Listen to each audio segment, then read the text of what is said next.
قال النبي صلى الله عليه وسلم تبرك بالقرآن فإنه كلام الله وخرج منه.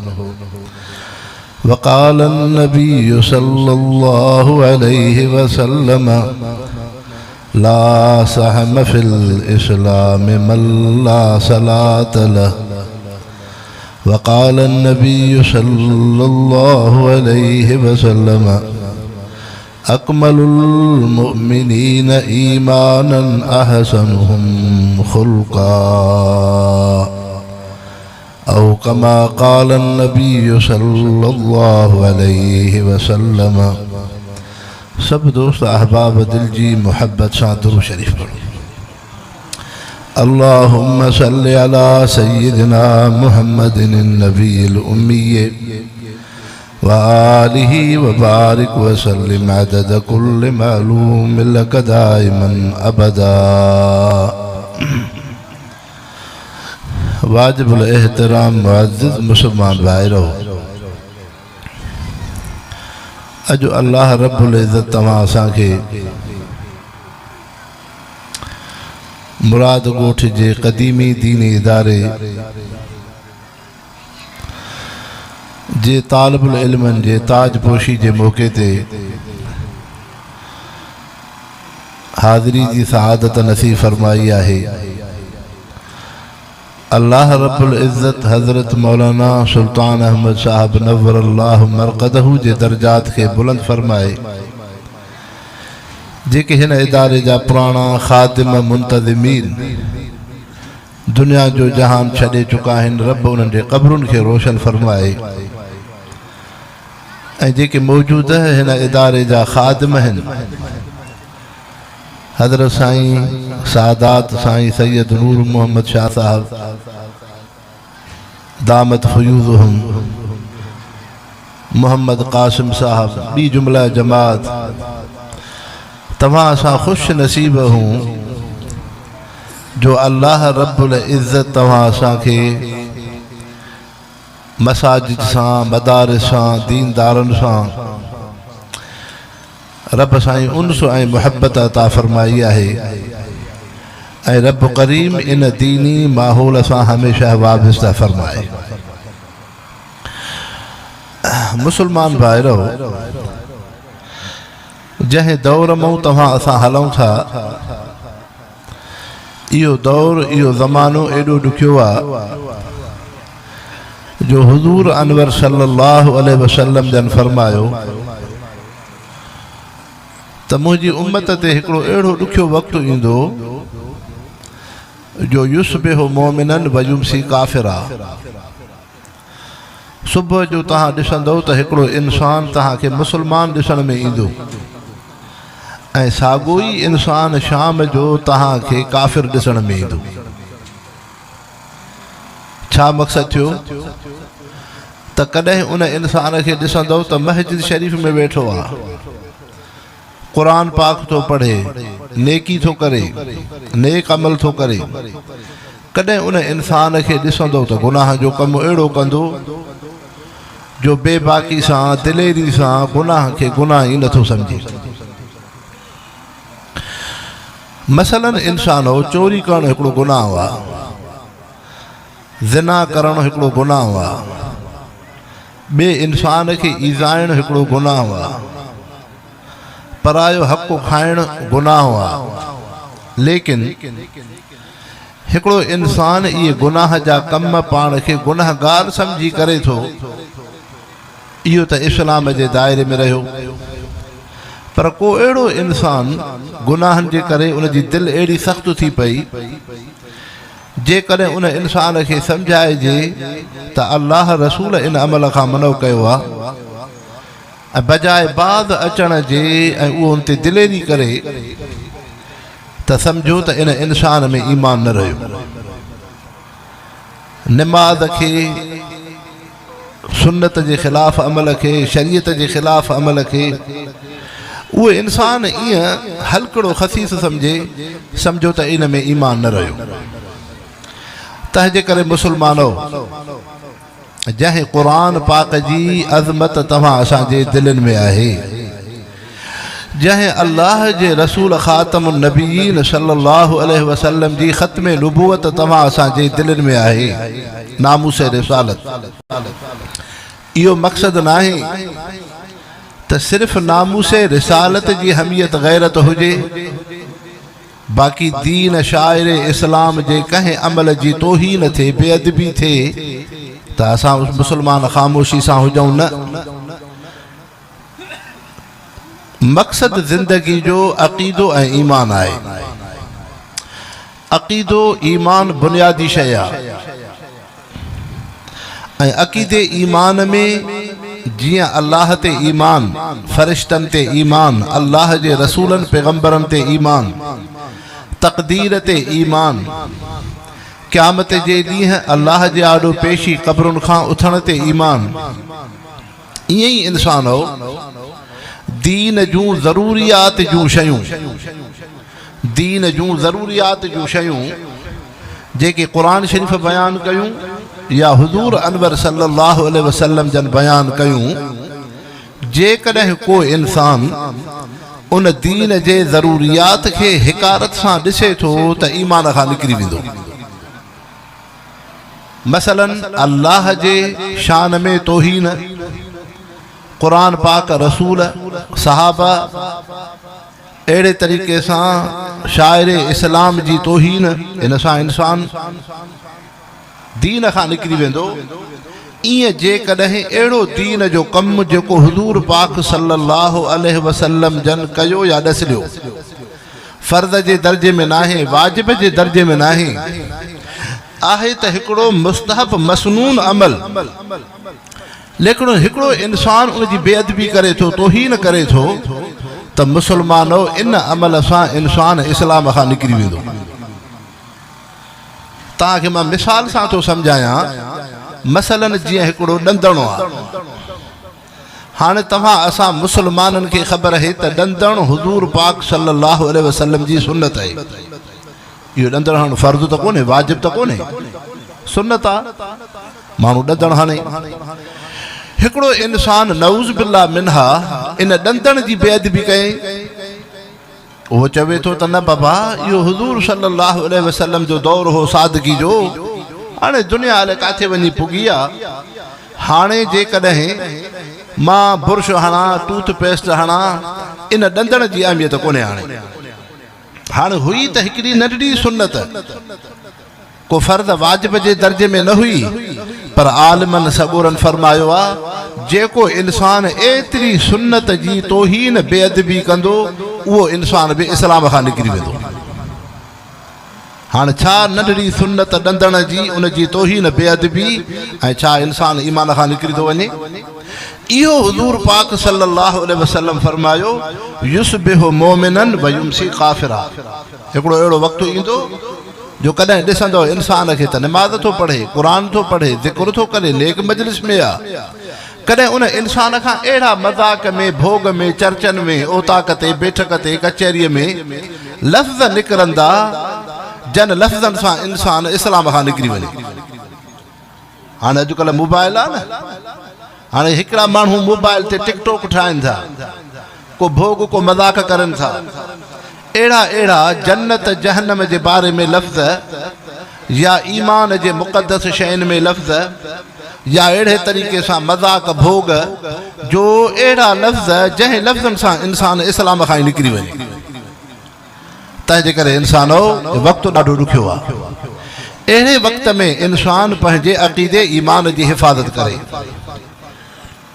तव्हां असांजा मुर्शिद मुरबी हज़रत साईं वॾा हाल जी शरीफ़ वारा रहमहुल्लाह, उन्हनि जी मलफ़ूज़ात में आहे, हज़रत साईं जन फरमायो त पुट, इंसान कंहिं बि सुन्नत खे जेको अमल हुज़ूर पाक सल्लल्लाहु अलैहि वसल्लम कयो या ॾसियो आहे, चाहे सुन्नत है, इंसान उनखे हिकारत सां न ॾिसे। दीन जे कंहिं बि कम खे इंसान हिकारत सां न ॾिसे। बसि अल्लाह साईं जंहिं गुनाह खां झलियो आहे, नंढो गुनाह या वॾो गुनाह, इन में इंसाननि जी भलाई आहे। रब साईं वॾी नंढी नेकी जो हुकुम कयो आहे, फर्ज़ वाजिब सुन्नत मुस्तहब आहे। इन में बि तव्हां असांजी भलाई आहे, इंसान कंहिं नेकीअ जी बि बेअदबी न करे ऐं शरीयत जे कंहिं हुकुम जी तौहीन ऐं बेअदबी बि न करे। पोइ फरमायो थो त हिकिड़ो पीर साहब हो जंहिंजी सोबत में घणा इंसान दीनदार बणिजी विया, बेनिमाज़ी निमाज़ी बणिजी विया, तहजुद गुज़ार बणिजी विया, अल्लाह जा ज़ाकिर बाना बणिजी विया, सुन्नत शरीयत वारा बणिजी विया। हाणे उहो पीर साहब पाण रहंदो हो मथे जबल ते, उन जा मुरीद रहंदा हुआ हेठि रहनि।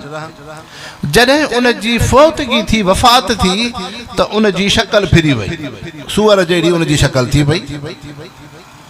हाणे उन जे मुरीदनि खे ॾुख थियो त हे असांजो मुर्शिद हुयो, जंहिंजी सोबत में असां दीनदार नेक निमाज़ी थियासीं, असां सुधरी वियासीं, तंहिंजे करे हिन सां हे मामिलो छो थी पियो?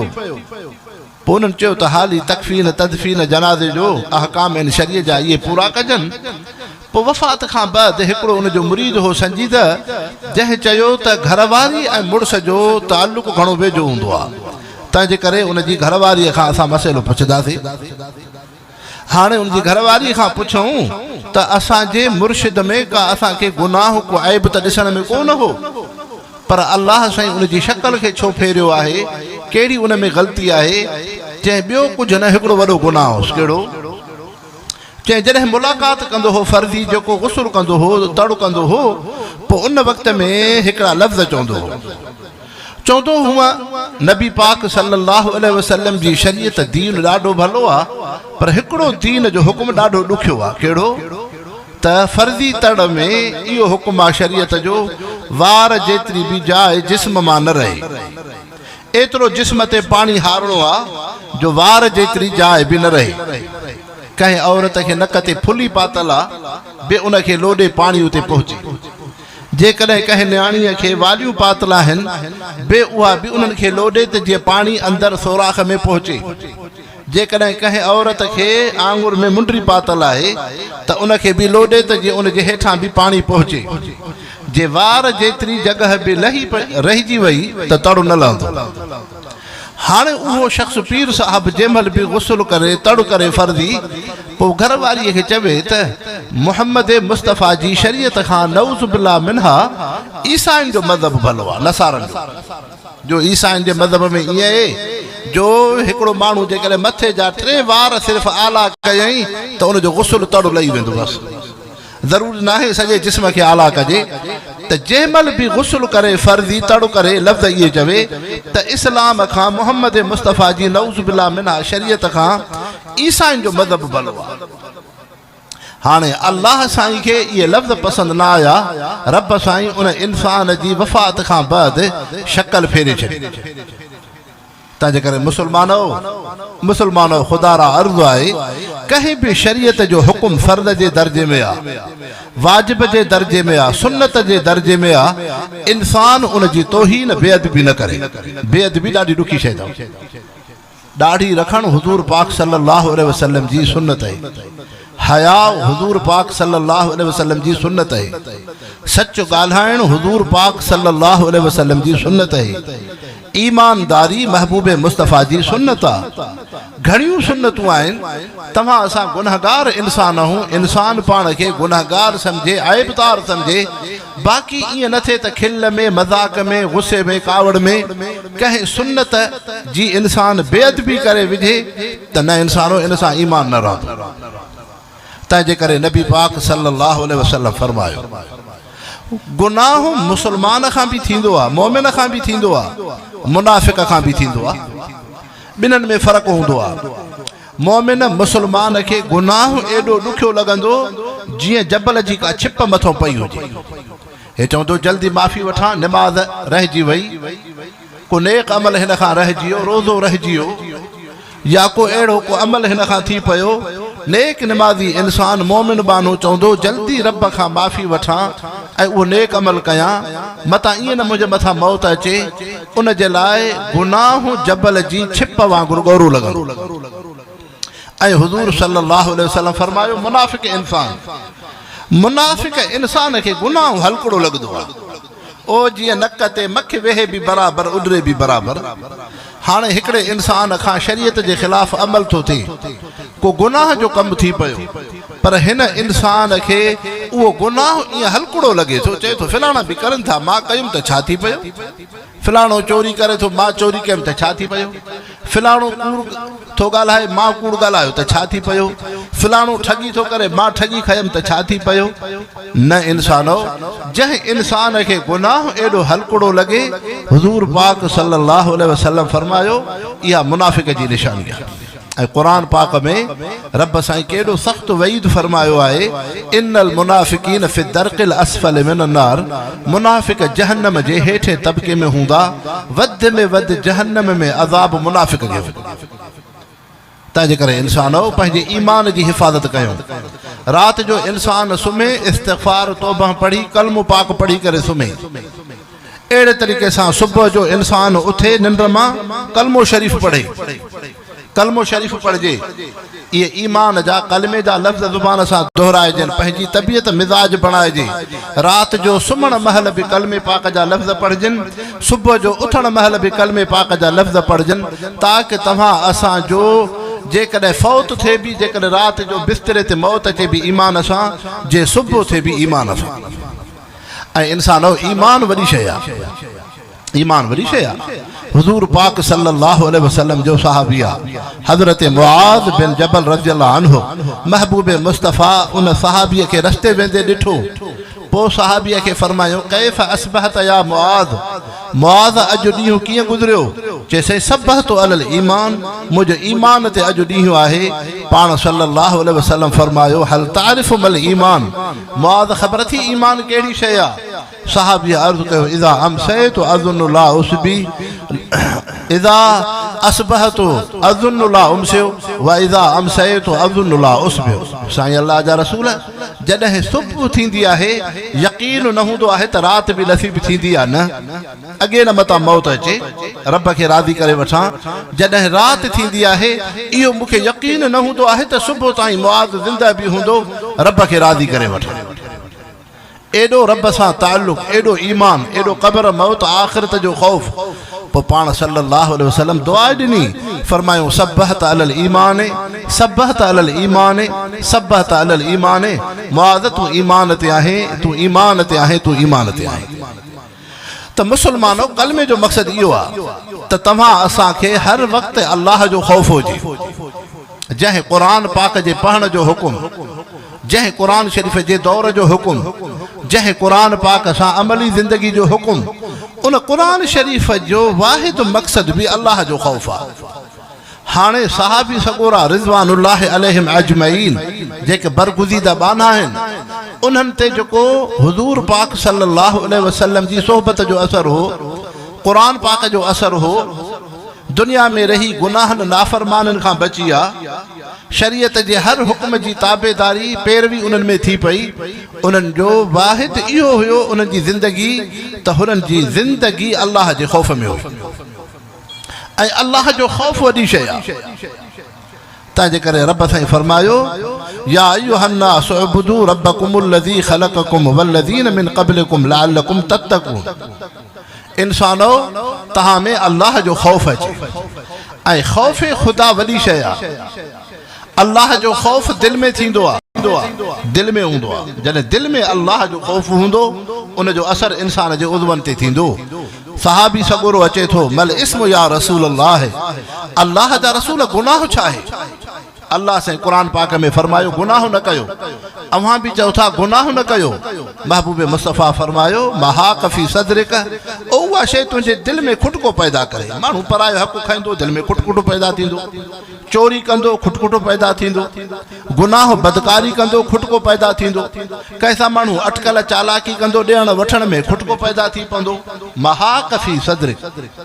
ऐं अहिड़े तरीक़े सां सहाबी सगोरे अर्ज़ु कयो मत्तक़वा या रसूल अल्लाह, अल्लाह जा रसूल रब जो ख़ौफ़ छा आहे? पाण सल्लल्लाहु अलैहि वसल्लम जन पंहिंजी दिल मुबारक ॾे इशारो करे फरमायो अत्तक़वा हा हुना, अत्तक़वा हा हुना, अत्तक़वा हा हुना। अल्लाह जो ख़ौफ़ दिल में हूंदो आहे, अल्लाह जो ख़ौफ़ दिल में हूंदो आहे, अल्लाह जो ख़ौफ़ दिल में हूंदो आहे। तंहिंजे करे पंहिंजी दिलि खे ख़ौफ़ ख़ुदा सां आबाद कयो। जॾहिं दिलि में अल्लाह जो ख़ौफ़ आयो इंसान निमाज़ खां न रहिजी वेंदी, अल्लाह जो क़ुरान ज़िक्र खां ग़फ़लत न थींदी, सुन्नत सीरत ॾुखी न लॻंदी ऐं इंसान गुनाह ऐं बुराईअ खां तॾहिं बचंदो जॾहिं दिलि में अल्लाह जो ख़ौफ़ हूंदो। तंहिंजे करे ख़ौफ़ ख़ुदा वॾी शइ आहे। हाणे मुस्लमानो दीन में इबादत जो हुकुम आहे त तव्हां असां इबादत कयूं, निमाज़ पढ़ूं। इन इबादत में हिकिड़ो मक़सदु आहे अल्लाह जे अहसाननि खे यादि कयो। जॾहिं नफ़्स शैतान तव्हां असांखे निमाज़ खां, क़ुरान पाक खां, ज़िक्र खां, सुन्नत खां, शरीयत जे कंहिं हुकुम खां गाफ़िल करे त इंसान अल्लाह जे अहसाननि खे ॾिसे। ऐं ज़ाहिरी तरह सां बि रब जा इनाम एहसान आहिनि, बातिनी तरह सां बि अल्लाह जा एहसान आहिनि। इंसान में त कोई कमाल कोन्हे। हे जेको हिन दीनी जलसे में हाज़िरी, इहा अल्लाह जो एहसान आहे। पंहिंजा हज़रत साईं वॾा रहमतुल्लाह अलैह हाले जी शरीफ़ वारा, उन्हनि जी मलफ़ूज़ात में आहे, फरमायो अथऊं त पुट हज़रत साईं मोहम्मद राशिद साईं रोज़े धणी रहमतुल्लाह अलैह पीर ॻोठ शरीफ़ वारा वॾा बुज़ुर्ग, हे जेको पंहिंजी सिंध में ख़ासि तरह सां जेको फैज़ आहे, इहो हज़रत साईं मोहम्मद राशिद साईं जन जो फैज़ आहे। हे जेको दीन जा माहौल आहे, नसल दर नसल दीन जो माहौल, अल्लाह वारनि जूं ख़िदमत, हज़रत साईं जन फरमाईंदा हुआ त पुट साईं मोहम्मद राशिद साईं जन जी एॾी ख़िदमत आहे। ऐं छा इहो अल्लाह जो वली हो? जॾहिं ॼमिया हा त रमज़ान शरीफ़ में ॾींहं जो माउ जी थञ न वठंदा, ॾींहं जो अमड़ जी थञ न पीअनि, राति थिए सिज लहे त पोइ अमड़ जी थञ पीअनि। पोइ उन वक़्त में जॾहिं रमज़ान जो चंड ॾिसण जे लाइ मुस्लमाननि चंड ॾिसण जी कोशिशि कई, हूंदो आहे न जॾहिं रमज़ान जा रोज़ा पूरा थियनि, ईद जी राति जे लाइ चंड ॾिसबो आहे, शरीअ जो हुकुम आहे चंड ॾिसजे। पोइ जॾहिं चंड ॾिसण खां बीठा ॾिसूं, कोशिशि कयूं, चंड ॾिसण में न आयो। हाणे उन्हनि आलिमनि, दीनदारनि, मुस्लमाननि इहो फ़ैसिलो कयो, सुबुह थींदी सिज उभिरंदो, पोइ जेकॾहिं साईं मोहम्मद राशिद साईं जन अमड़ जी थञ पीती, सम्झो त अॼु ईद जो ॾींहुं आहे, जे साईं मोहम्मद राशिद साईं जन अमड़ जी थञ न पीती त सम्झो अॼु रोज़ो आहे। इन जे करे चइबो आहे साईं रोज़े वारो, उन कुबे जे करे रोज़े वारो न चइबो आहे। यानी ॼमंदे ई अल्लाह साईं हुननि जी फितरत में, तबियत में रमज़ान शरीफ़ जो एॾो अदब जो ॾींहं जो अमड़ जी थञ न पीअनि। पोइ हज़रत साईं जन वॾनि फरमायो त पुट, हज़रत साईं जन विया सफ़र ते तबलीग ते मोटी आया। पोइ साईं जन जा मुरीद ऐं साईं जन जा पुटड़ा साहिबज़ादा दरगाह पीर ॻोठ शरीफ़ जे ॿाहिरां बीठा इस्तक़बाल कया। पोइ जॾहिं साईं जा मुरीद फ़क़ीर बि आया, साईं जा साहिबज़ादा पुटड़ा बि आया, त फ़क़ीर हुया पहिरें उघाड़े, फ़क़ीर पहिरें उघाड़े, हज़रत साईं मोहम्मद राशिद साईं रहमतुल्लाह अलैह जा शहज़ादा पुटड़ा हुया घोड़नि ते। त साईं मोहम्मद राशिद साईं जन थोरो नाराज़ थिया त मुंहिंजा फ़क़ीर, मुंहिंजा जमायती ज़ाकिर बाना, नेक साले बाना, उहे पैदल आहिनि, तव्हां घोड़नि ते सुवार हो। पोइ केतिरो अरसो साईं मोहम्मद राशिद साईं दरगाह पीर ॻोठ शरीफ़ में निमाज़ पढ़ाईंदा हुआ, पर पंहिंजे पुटड़नि ॾे न तकनि, उन्हनि ॾे न ॾिसनि। पोइ हिकिड़ो फ़क़ीर उथियो ख़िदमत मां, उथी करे हज़रत साईं मोहम्मद राशिद साईं जन खे अर्ज़ु कयो, साईं तव्हांजा साहिबज़ादा आहिनि, शहज़ादा आहिनि, ऐं हर फ़र्ज़ खां पोइ उथी बीहंदा आहिनि माफ़ी जे लाइ, माफ़ी मिले। तंहिंजे करे हाणे घणो अरसो थियो आहे, माफ़ी ॾियो। हज़रत साईं जन माफ़ी ॾिनी। पोइ पंहिंजे हज़रत साईं हाले जी शरीफ़ वारनि फरमायो त साईं जन जो हिकिड़ो शहज़ादो आहे पीर झंडे शरीफ़ में, साईं मोहम्मद यासीन शाह, उहो पंहिंजे फ़क़ीरनि जमायतनि खे फरमाईंदो हो, चङो जे अल्लाह जे वलीअ असांखे माफ़ी ॾिनी, जो उन माफ़ीअ जे करे अॼु रब साईं असांखे ज़िक्र जी, पंहिंजे नाले जी तौफ़ीक़ ॾिनी आहे।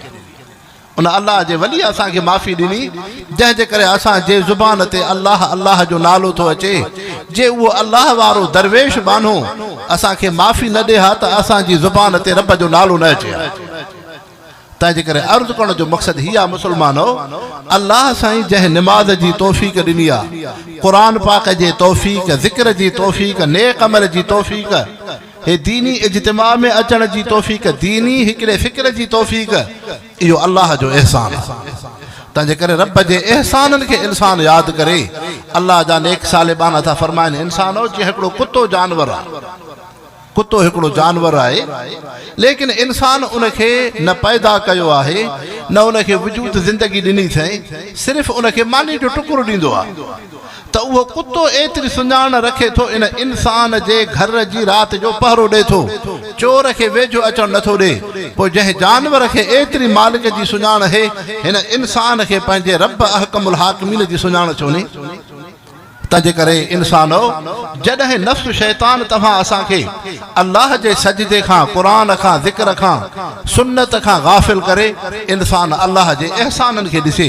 इन तउद्दू नेमतल्लाहि ला तुहसूहा, रब जे एहसाननि खे ॾिसंदो त तव्हां असांजे मथां रब जा एहसान घणा आहिनि।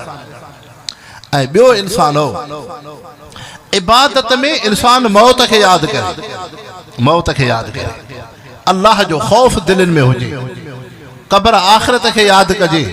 हुज़ूर पाक सल्लल्लाहु अलैहि वसल्लम जी ख़िदमत में सहाबी आयो, पाण सल्लल्लाहु अलैहि वसल्लम फरमायो सल्ले सलात मूदैन, ईअं निमाज़ पढ़ ॼण ज़िंदगी जी आख़िरी निमाज़ आहे। यानी अल्लाह जो इंसान ख़ौफ़ घणो रखे, मौत खे, कब्र खे यादि करे। सुल्तान शमसुद्दीन अल्तमश बादशाह हुआ, जॾहिं सफ़र थो करे वज़ीर खे चयई त जॾहिं मां जंहिं जॻह ते वेहां मुंहिंजो कफ़न जी चादर साम्हूं रखंदो कर। वज़ीर चयसि छो साईं, बादशाह त ईअं न घुमंदा आहिनि। चए दुनिया ॾाढी ख़राब शइ आहे, मतां दुनिया जूं इज़तूं ॾिसी करे सुल्तान शमसुद्दीन कंहिं इंसान सां ज़ुल्म न करे, मतां दुनिया जूं इज़तूं ॾिसी सुल्तान शमसुद्दीन रब जी नाफ़रमानी न करे। जॾहिं साम्हूं कफ़न हूंदो, उनखे मौत क़ब्र यादि हूंदी त कंहिंसां ज़ुल्म बि न कंदो, अल्लाह जी नाफ़रमानी बि न कंदो। तंहिंजे करे इंसानो, ए तव्हां असां में बेबाकी, बदमनी, चोरी, ठगी, बदअख़लाक़ी तॾहिं आहे, अल्लाह जो ख़ौफ़ कोन्हे, मौत जो तज़किरो कोन्हे। अहिड़े तरीक़े सां हुज़ूर पाक सल्लल्लाहु अलैहि वसल्लम जन छा फरमायो? महबूब मुस्तफ़ा फरमायो, अकमलुल मोमिनीन ईमानन अहसनुहुम खुल्क़ा, मुसलमाननि में भला उहे इंसान आहिनि जंहिंजा अख़लाक़ सुहिणा हुजनि। जेको इंसान सुहिणो हुजे, सहाबा इकराम अर्ज़ कयो, अय्युहुम अस्कल फिल मीज़ान यौमल क़ियामह, अल्लाह जा रसूल क़यामत जे ॾींहुं कंहिं ईमान कलमे खां पोइ रब साईं कहिड़ी शइ ते ख़ुशि थींदो जो इंसान जा अमल रब वटि क़बूल पवन। महबूब मुस्तफ़ा फरमायो, अय्युहुम अहसन खुल्क़ा, जंहिं मुसलमान जा अख़लाक़ सुहिणा हूंदा। तंहिंजे करे मुसलमानो, अख़लाक़नि में हिकिड़ी इहा शइ आहे बुनियादी, इंसान पंहिंजे अंदरि सचाईअ जी ख़ूबी बयानु करे, सच ॻाल्हाए, ऐं सच वॾी शइ आहे। नबी पाक सल्लल्लाहु अलैहि वसल्लम जन मक्के पाक में था रहनि, दीन जी तबलीग था करनि। हाणे जॾहिं काफ़रनि खे इस्लाम दीन जी दावत था ॾियनि त महबूब मुस्तफ़ा फरमायो, लक़द लबिस्तु फ़ीकुम उमरा, मां तव्हां में 40 साल गुज़ारे चुको आहियां, घणो अरसो मां तव्हां में रही चुको आहियां। फहल वजदतुमूनी सादिकन औ काज़िबा, तव्हां मक्के वारनि मां मोहम्मद मुस्तफ़ा खे सचो ॾिठो आहे या कूड़ो ॾिठो अथव? तव्हां कीअं मूंखे ॾिठो आहे? त मक्के जे इंसाननि काफ़रनि जन ईमान कलमो जन में न हो, उहे सभु चवनि पिया, लक़द वजदतुमूनी सादिकन, अल्लाह जा रसूल असां तव्हांखे सचो ॾिठो अथव। तव्हां सचार इंसान हो, तव्हां में सचाईअ जी ख़ूबी आहे। ऐं सच एॾी वॾी अहमियत है जो उहो अबू जहल जेको मुसलमान न थियो, जंहिं कलमो न पढ़ियो, बदर जे मैदान में आयो, हिकिड़े काफ़िर भिक सां बीही अबू जहल खे कन में ॻाल्हि कई, अबू जहल पर सच त ॿुधाए, सच त ॿुधाए, जंहिं मोहम्मद मुस्तफ़ा सां तूं एॾो जंगियूं थो लड़े, नफ़रतूं करे थो, असांखे तूं उभारियो आहे। तंहिंजे करे मुसलमाननि जे ख़िलाफ़ उभारींदड़ ॿ फ़र्द हुया काफ़रनि में, हिकिड़ो अबू जहल, ॿियो अबू सुफ़ियान। हिकिड़ो अबू जहल, ॿियो अबू सुफ़ियान। अबू सुफ़ियान जंगी हरबन खे वॾो ॼाणींदो, वॾो माहिर हो जंग जे हरबन में। जॾहिं हुज़ूर पाक सल्लल्लाहु अलैहि वसल्लम उम्मे हबीबा रज़ियल्लाहु अन्हा इन अबू सुफ़ियान जी न्याणीअ सां निकाह कयो, त हाणे अबू जहल अबू सुफ़ियान खे घुरायो, वेठो, कंहिं जंग जो मशवरो हले पियो। त अबू सुफ़ियान चयो, हाणे जंग न थींदी। चई छो? चई जंहिं मोहम्मद मुस्तफ़ा सां असां जंगियूं कंदा हूं, अॼु उहो अबू सुफ़ियान जो न्याणो ऐं ॼाठो आहे। या हुजूर पाक सल्लल्लाहु अलैहि वसल्लम जी बसीरत हुई, हिकमत हुई, कहे तरीक़े सां काफ़रनि जी शिद्दत घटिजी ऐं इस्लाम बुलंद थे त मुसलमानो हुजूर पाक सल्लल्लाहु अलैहि वसल्लम मुसलमाननि जे ख़िलाफ़ जंगिन में उभारींदड़ इहे ॿ वॾा ताक़तवर माण्हू आहे, हिकु अबू जहल, ॿियो अबू सुफियान। त अबू जहल खां हिकिड़े शख़्स पुछो त तूं नबी पाक सल्लल्लाहु अलैहि वसल्लम खे कीअं थो तूं ॾिसें? सॼे खबे ॾिसी करे उनखे कन में चए इन जहिड़ो सचो इंसान न आहे, इहो सचार आहे, इन में सचाईअ जूं ख़ूबियूं आहिनि, कॾहिं बि हिन ज़िंदगी में कूड़ ठगी ख़यानत नाहे कई। त ईअं ई वरी अबू सुफियान जॾहिं शाह हिरकल रूम जे बादशाह जी ख़िदमत में हुजूर पाक सल्लल्लाहु अलैहि वसल्लम जो ख़त पहुचो त उन पुछो त भला को मके जो को हिते मुअज़्ज़िज़ माण्हू आहे? चौहासे मके जो वफ़द आयल आहे, अबू सुफियान आयल हो। हाणे अबू सुफियान खां पुछण लॻो त भला उन नबीअ खे तव्हां कीअं था ॾिसो? चए उहो सचार इंसान आहे। तंहिंजे करे मुसलमानो इहा ॻाल्हि सम्झो, सच वॾी शइ आहे। हुजूर सल्लल्लाहु अलैहि वसल्लम जी ख़िदमत में हिकिड़ो शख़्स आयो, साईं मां कलमो त पढ़ां, मां मुसलमान त थियां, मां में ज़िना जी भी आदत है, मां में चोरी जी भी आदत है, ॿियनि बुराइनि जी भी मुंह में आदत है, साईं पोइ मुंहिंजो कलमो ईमान कीअं थींदो? मां कलमो त चवां थो पढ़ां, पर मुंह में ज़िना जी आदत है, चोरी जी आदत है, गुनाहनि बुराइनि जी आदत है। हुजूर पाक सल्लल्लाहु अलैहि वसल्लम उन शख़्स खे फरमायो, हिकिड़ो मां मोहम्मद मुस्तफ़ा सां वाइदो कर त तूं सच ॻाल्हाईंदे, कूड़ न ॻाल्हाईंदे, सच ॻाल्हाईंदे। चइसि इहो वाइदो सही आहे। हाणे साहबा था फरमाइनि, जॾहिं उन इंसान हुजूर पाक सल्लल्लाहु अलैहि वसल्लम जे हथ ते इन शइ जी बैयत कई त मां सच ॻाल्हाईंदुमि, कूड़ न ॻाल्हाईंदुमि, इन सचाईअ जे करे अल्लाह साईं उन इंसान खे इहा ख़ूब जूं ख़सलतूं ॾिनियूं जो ईमान कलमे खां पोइ ज़िना चोरी गुनाह ख़तम थी विया ऐं जलीलुल क़दर बरगुज़ीद हिकिड़ो सहाबी सॻुरो बणिजी। तंहिंजे करे मुसलमानो सचाई वॾी शइ आहे ऐं तव्हां असां इनखे गुनाह ई नथा सम्झो, कंहिंखे कूड़ ॻाल्हाइणु, अटकल करणु, चालाकी करणु, सचाई वॾी शइ आहे। ऐं ॿियो इंसानो ज़ुबान जी अहमियत, ईमानदारी। अल्लाह से क़ुरान शरीफ़ में फरमायो, वल्लज़ीन हुम लिअमानातिहिम वअहदिहिम राऊन, उहे मुसलमान आहिनि जेके पंहिंजे ज़ुबानुनि खे वाइदनि खे पूरो कंदा आहिनि। जॾहिं जंग बदर पई लॻे, हज़रत हुज़ैफ़ा बिन यमानी, हज़रत हुज़ैफ़ा सहाबी आहे, इन जो पीउ भी सहाबी आहे, इन जे पीउ जो नालो हज़रत हुसैन रज़ियल्लाहु अन्हु। पोइ यमनी इलाक़े जा हा, जंहिंजे करे हुज़ैफ़ा बिन यमान थी पई। हाणे यमान हज़रत हुज़ैफ़ा जो पीउ नाहे, असुल इन जो पीउ हो हज़रत हुसैन यमनी, तंहिंजे करे पोइ यमानी सॾियो वियो। हाणे उलमा इकराम हर हिकिड़ो चवंदो आहे हुज़ैफ़ा बिन यमान, हुज़ैफ़ा बिन यमान, हुज़ैफ़ा बिन यमान। त इहे ॿई पीउ पुट सहाबी आहिनि। जॾहिं जंग बदर पई थिए त ॿई आया, यमन खां हलिया, रस्तो मके पाक खां ईंदो हो, अबू जहल वारनि हिन जे रस्ते ते बीठा। हुज़ैफ़ा काॾे पिया वञो? मदीने तैयब।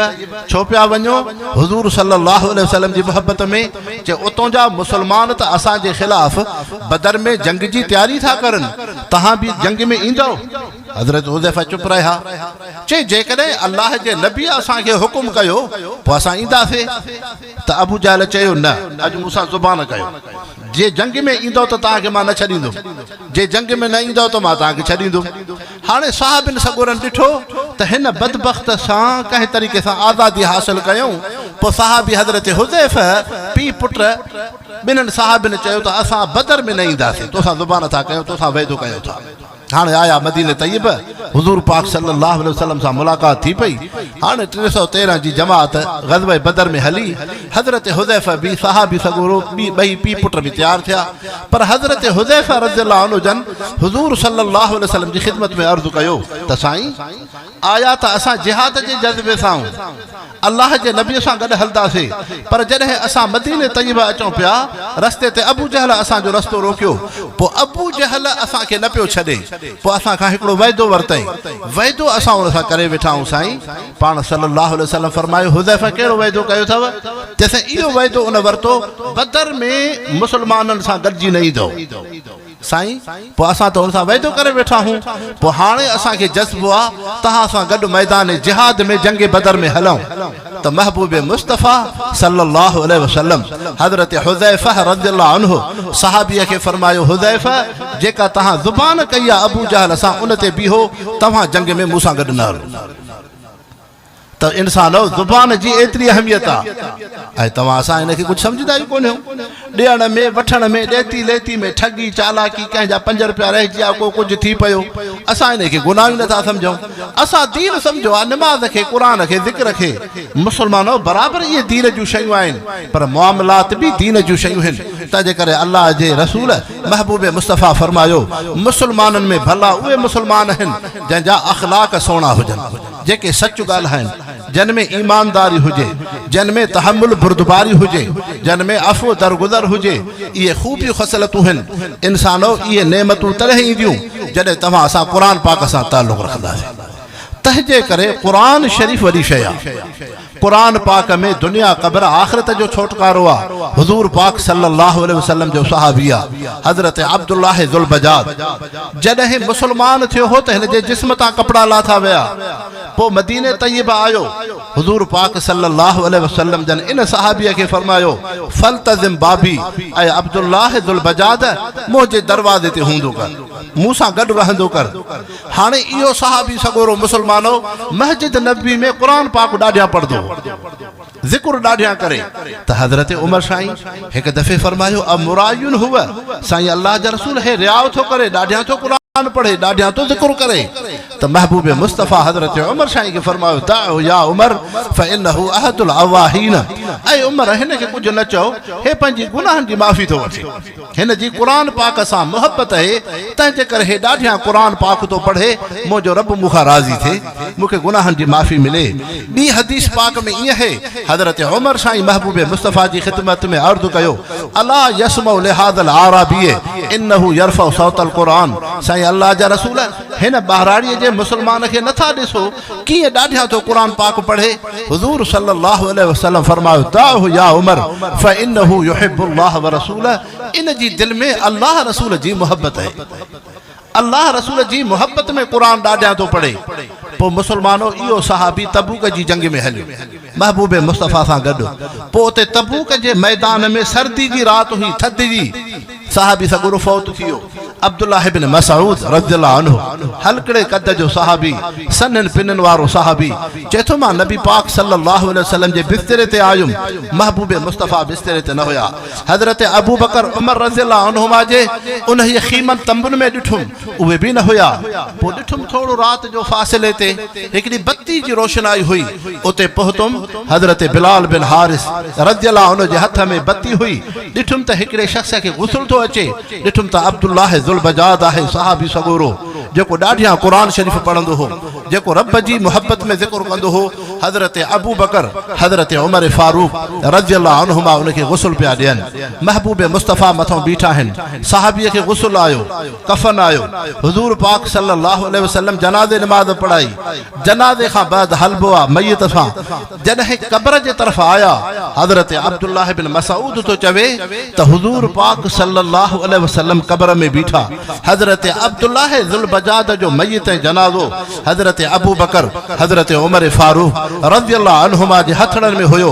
पोइ महबूब मुस्तफ़ा फरमायो, उदलू इलैया अखाकुम, उदलू इलैया अखाकुम, पंहिंजे भाउ जो जनाज़ो मां मुहम्मद मुस्तफ़ा जे हथनि में रखो। पोइ जॾहिं महबूब मुस्तफ़ा जे हथनि में जनाज़ो पियो रखिजे, अब्दुल्लाह बिन मसऊद था फरमाइनि, महबूब मुस्तफ़ा जे ज़ुबान ते लफ़्ज़ हा, रिफ़क़न बि अख़ीकुम, रिफ़क़न बि अख़ीकुम, रिफ़क़न बि अख़ीकुम, पंहिंजे भाउ खे आराम सां खणो, नरमी सां रखो। चइबो आहे न मयत खे आराम सां लाहियो, आराम सां लाहियो। तव्हां असां सिंधीअ में चवंदा आहियूं, हज़रत अब्दुल्लाह बिन मसऊद था चवनि, महबूब मुस्तफ़ा जे ज़ुबान मुबारक ते लफ़्ज़ हा, रिफ़क़न बि अख़ीकुम। जॾहिं हज़रत अब्दुल्लाह ज़ुल बजाद क़ब्र में आयो, मथो मिटी आई, महबूब मुस्तफ़ा दुआ घुरी, अल्लाहुम्मा अमसैतु अन्हु राज़िन फ़र्ज़ अन्हु, ऐं रब हे तुंहिंजो उहो सहाबी आहे जंहिंखां मां मुहम्मद मुस्तफ़ा राज़ी आहियां, ऐं रब तूं बि इन खां राज़ी। मां भी इन खां राज़ी आहे। इन्नहु युहिब्बुल्लाह व रसूलह व यरफ़उ सौतल क़ुरान बिरफ़इल आला। ऐं अल्लाह हिन जी तोसां मोहब्बत हुई, हिन जी मां मोहम्मद मुस्तफ़ा सां मोहब्बत हुई। हे क़ुरान पाक के शौक़ सां पढ़ंदो, हे क़ुरान पाक के शौक़ सां पढ़ंदो हो। तंहिंजे करे मुस्लमानो अॼु क़ुरान पाक जो जलसो आहे। तव्हां असांजी बि जॾहिं दुनिया मां लाॾाणो थिए त ज़ुबान ते क़ुरान शरीफ़ हुजे, कलम पाक हुजे, नेक अमल हुजनि। तंहिंजे करे